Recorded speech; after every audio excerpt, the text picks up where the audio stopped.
Hello everyone.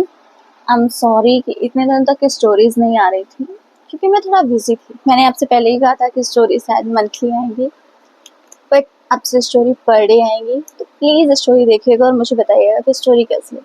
तो चलिए हम reborn to love my queen का नेक्स्ट पार्ट स्टार्ट करते हैं। Let's start. वो शियान लांस के द्वारा दिए गए कक्ष में की बालकनी पर खड़ा था। श्रेयांग उसके पीछे खड़ा हुआ था। उसने श्रेयांग से अचानक ही एक सवाल कर दिया। उसने पूछा, जिन्स के साथ हमारे अच्छे संबंध है ना श्रेयांग? श्रेयांग ने बस नोट किया तो बुशियान ने आगे कहा, और जिन वेन के साथ सीमा साझा करते हैं उनके बीच संबंध अच्छे नहीं है, है ना? श्रेयांग थोड़ा सोचा और कहा, हाँ यह सही है।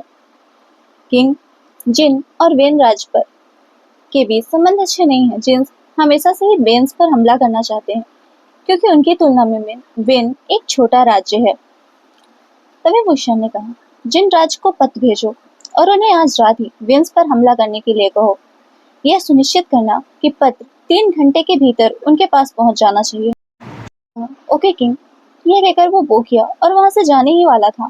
तभी बुशियान ने फिर कहा, श्रेयांग, उस पत्र पर स्पष्ट रूप से उल्लेख करना कि राजकुमार बेन चाओ को किसी भी कीमत पर मारना है। मुझे कल रात तक उसकी मृत्यु की खबर चाहिए। श्रेयांग ने नोट किया और वो करके वहां से चला गया।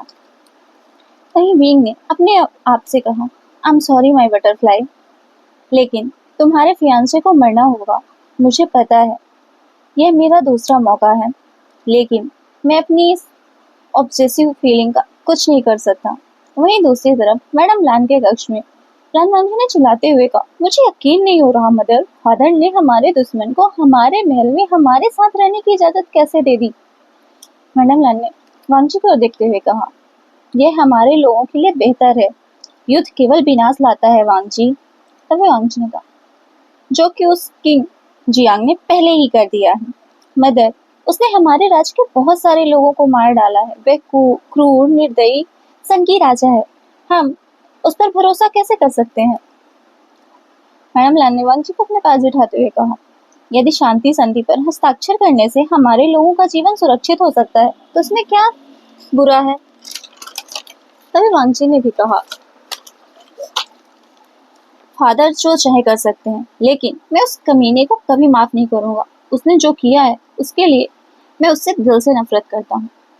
मैडम लान ने भी अपनी आईज रोल ली और कहा, ऐसा नहीं है कि तुम उससे शादी करने जा रहे हो। वांगजी ने भी चिल्लाते हुए कहा, शादी, और वो भी उससे? मैं उस संकेत से शादी करने से अच्छा मरना पसंद करूंगा। वहीं शाम के समय वांगजी बुशियान के कमरे के बाहर घूम रहा था ताकि वह बाहर आए तो वांगजी उसे देख सके। वांगजी ने अपने आप में ही सोचा, मुझे देखना है कि यह बीबूशियान है कौन। जरूर कोई बदसूरत राजा होगा, तभी तो वह इतना निर्दयी है। तभी वहां पर जल्दबाजी में ही बेंचाऊ आया और वांगजी को पुकारा। वांगजी ने उसकी ओर देखा और पूछा, क्या हुआ राजकुमार बेन? तभी बेंचाऊ ने कहा, मैं तुरंत जा रहा हूँ, मेरे पिता ने मुझे बुलाया है। पत्र पर साफ लिखा है कि वो चाहते हैं कि मैं आधी रात से पहले वहां पहुंच जाऊं। तभी वांगजी ने कहा, लेकिन क्यों, क्या कुछ हुआ है? बेंचाऊ ने कहा, उन्होंने इसका जिक्र तो नहीं किया, लेकिन अब मैं जा रहा हूँ। वांगजी ने बस नोट किया और बेंचाऊ वहां से जल्दबाजी में चला गया। इधर बुशियान के कक्ष में श्रेयांग ने बुशियान को बताया, वेन किंग ने राजकुमार बेंचाऊ को समन पत्र भेजा है। वे तुरंत ही लान महल से चले गए। विंग ने स्मिक किया और उसने अपने आप में कहा, यहाँ आना सार्थक रहा। तुम क्या कहते हो श्रेयांग? श्रेयांग ने नोट किया और अपने मन में सोचा, मुझे नहीं पता यहाँ आना कैसे सार्थक है, लेकिन आप ऐसा कह रहे हैं तो सही होगा। वहीं बुशियान ने अपने मन में सोचा, मुझे कुछ सहानुभूति भरे शब्द ढूंढ लेने चाहिए। मुझे इसे अपनी बटरफ्लाई के साथ प्रयोग करने की आवश्यकता है। उसने एक स्मिक किया और कहा, जनरल श्रेयांग, मुझे कुछ सहानुभूति पंक्तियां सिखाइए जो हम उस खुखार बाग से कह सके जिसके मंगेतर की अभी मृत्यु हुई हो। वहीं श्रेयांग ने सोचकर बोला, किंग, आपका मतलब कहीं राजकुमार लानवांगजी से तो नहीं है ना? विंग ने मुस्कुराया और कहा, वह तुम्हारा होने वाला भावी क्वीन है, उसे क्वीन कहने की आदत डाल लो। श्रेयांग ने अपने मन में सोचा, क्वीन? तो फिर उपपत्नी बेंचिंग का क्या? क्या पहली पत्नी को रानी की उपाधि देने का नियम नहीं है?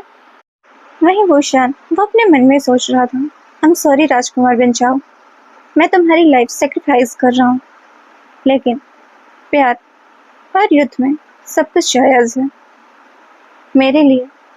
प्यार में क्योंकि मुझे मेरा प्यार मिलेगा, और तुम्हारे लिए सब कुछ जायज़ है क्योंकि तुम युद्ध में मरोगे अपने राज्य को बचाते हुए।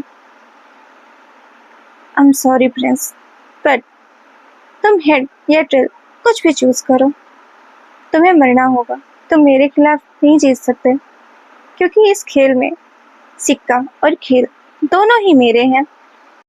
अगली सुबह लान महल में सभी लोग इधर उधर भाग रहे थे जब बुशियान ने देखा वह शाही दरबार के अंदर चला गया, जहां लानकुरन बहुत ही चिंतित खड़े हुए थे।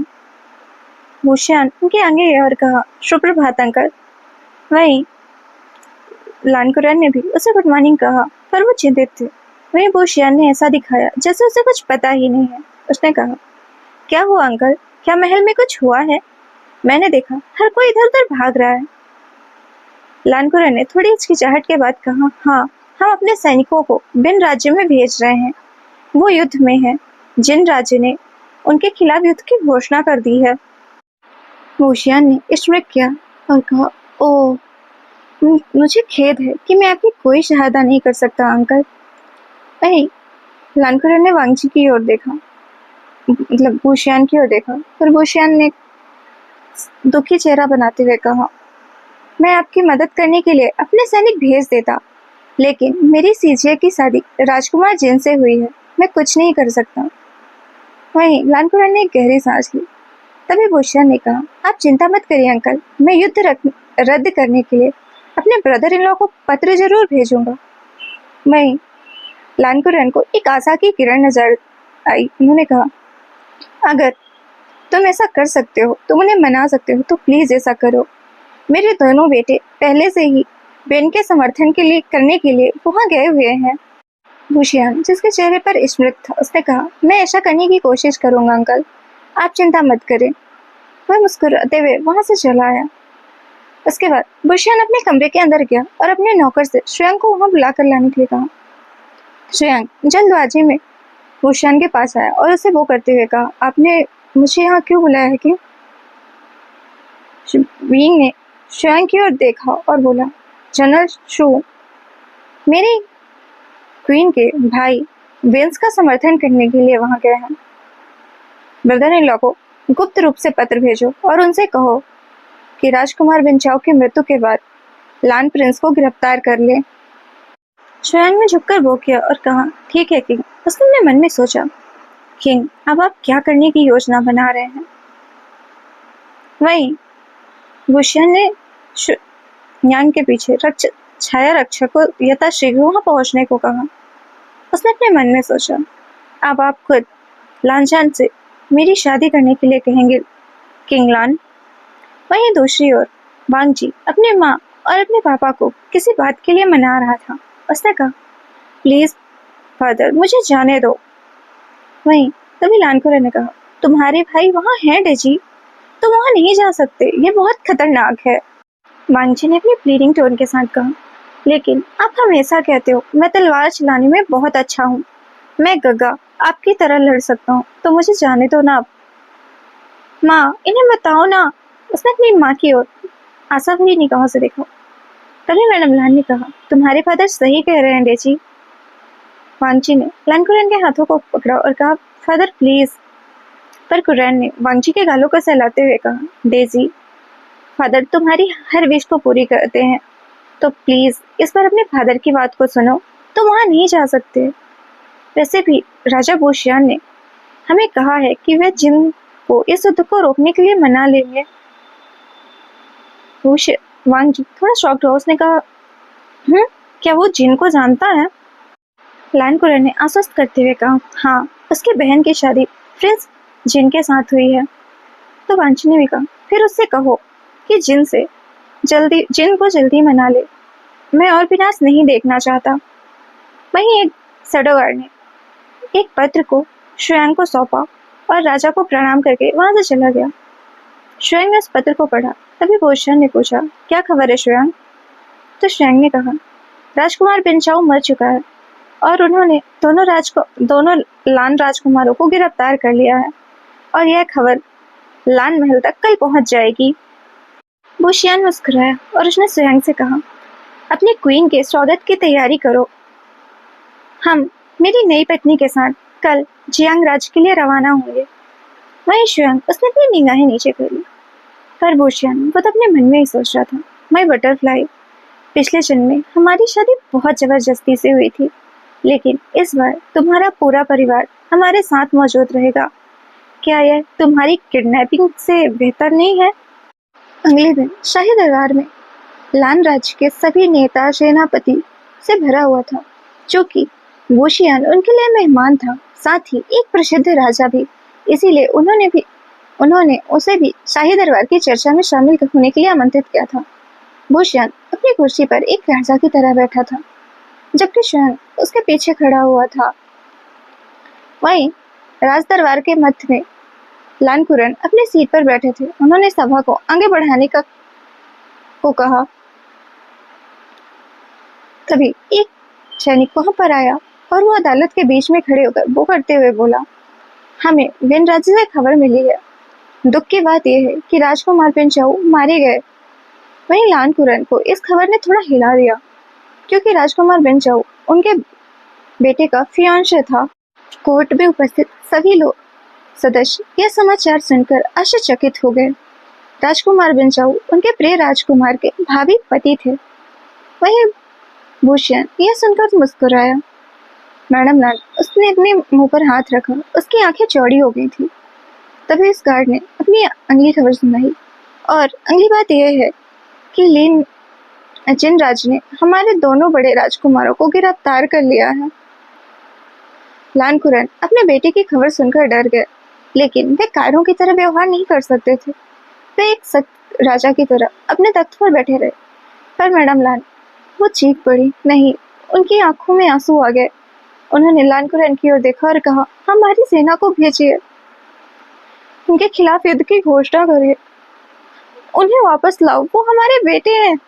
भूषण ने अपने मन में सोचा, I am sorry mother in law, लेकिन आप उन्हें नहीं हरा सकते, क्योंकि उनके लिए मेरे सैनिक गुप्त रूप से काम कर रहे हैं। तभी उस शैडो गार्ड ने कहा, हम युद्ध की घोषणा नहीं कर सकते किंग, उनकी सेना हमारी सेना से बड़ी है, और इसके अलावा उन्होंने हमारे राजकुमार को वहां फंसा रखा है, यह जोखिम भरा है। लान कुरन अपने मन में सोच रहे थे कि इस क्षण उन्हें क्या करना चाहिए। तभी भूषण ने बीच में बोला, मुझे आपके मामले में बाधा डालने के लिए खेद है, लेकिन मैं कुछ कहना चाहता हूँ। सभी सदस्यों ने भूषण की ओर देखा। तभी भूषण ने कहा, आई एम सॉरी अंकल लान, मैं आपके बेटे को वापस लाने में आपकी मदद कर सकता हूँ। लान कुरन ने भूषण की ओर आशाभरी नजरों से देखा और पूछा, क्या यह आपके लिए संभव है? वहीं भूषण ने कहा, हाँ, लेकिन मेरी एक शर्त है। लान कुरन ने बिना कुछ सोचे हुए कहा, क्या राजा भूषण, आपकी क्या शर्त है? भूषण मुस्कुराया और उसने कहा, मैं राजकुमार लान वांगची से शादी करना चाहता हूँ। मैडम लान हैरान हुए, पर लान कुरन ने बिना कुछ सोचे कहा, राजा बिभूषण, यह नहीं हो सकता। उसने यह स्वीकार किया क्योंकि वह अपने बेटे से प्यार करता है। वह जानता है भूषण कितना खतरनाक हो सकता है। वह नहीं चाहता कि उसका प्रिय पुत्र इस शैतान से विवाह करे। तभी भूषण ने कहा, एक क्षण के लिए जरा सोचिए अंकल लान, मैं अपने ब्रदर इन लॉ को इस तरह नहीं रोक सकता, क्योंकि मुझे उनके मामलों में दखल देने का अधिकार नहीं है। उनका विंस के साथ झगड़ा है, लेकिन अगर मैं राजकुमार वांगची से शादी कर लूं, तो मैं जिन्स को रोक सकता हूं, क्योंकि मेरी पत्नी के भाई वहां फंसे हुए हैं। अगर मेरे ब्रदर इन लॉ को पता चल गया कि मेरी पत्नी लांस के ओमेगा बेटा है, तो वे तुरंत उन्हें रिहा कर देंगे। वहीं लान कुरन ने एक क्षण के लिए सोचा, तभी भूषण ने और आगे कहा, और साथ ही राजकुमार वांगची के मंगेतर की भी मृत्यु हुई है। मैं उसे अपनी पत्नी के रूप में लेने के लिए तैयार हूँ। आपको राजकुमार वांगची के लिए किसी दूसरे राजकुमार की तलाश करने की जरूरत नहीं है। और चूंकि हम दोनों राज्यों के बीच शांति संधि पर हस्ताक्षर कर रहे हैं, इसीलिए विवाह हमारे दो राज्यों को एक साथ ला सकता है। और मैंने आपको वचन दिया है, अगर लान किसी परेशानी में होंगे तो मैं यहाँ सबसे पहले उपस्थित हो जाऊंगा। यह दोनों राज्यों के लिए फायदेमंद है। लानकुरन ने थोड़ा सोचा और कहा, मुझे इस बारे में थोड़ा वक्त चाहिए। लानकुरन के इस फैसले को सुनकर मैडम लान थोड़ा हैरान हो गई। वहीं विंग मुस्कुराया और उसने कहा, समझदारी से सोचिए अंकल लान, मैं 4 दिन में जियांग युनमक के लिए रवाना हो रहा हूँ। अगर यह शादी हो जाती है तो हम एक बड़ी सेना बन सकते हैं। वहीं शुयान जो बुशियान के पीछे था, उसने अपने मन में सोचा, इसका दिमाग किसी भी अन्य इंसान की तुलना में कितना तेज काम करता है। यह हमेशा यह वही पाता है जो यह चाहता है। मुझे राजकुमार वांगची के लिए दुख हो रहा है। उसने एक गहरी सांस ली। वहीं लानकुरन ने खड़े होते हुए कहा, आज की अदालत की बैठक यही खत्म होती है। और वो वहां से चले गए, जबकि मैडम लानकुरन के पीछे ही चली गई।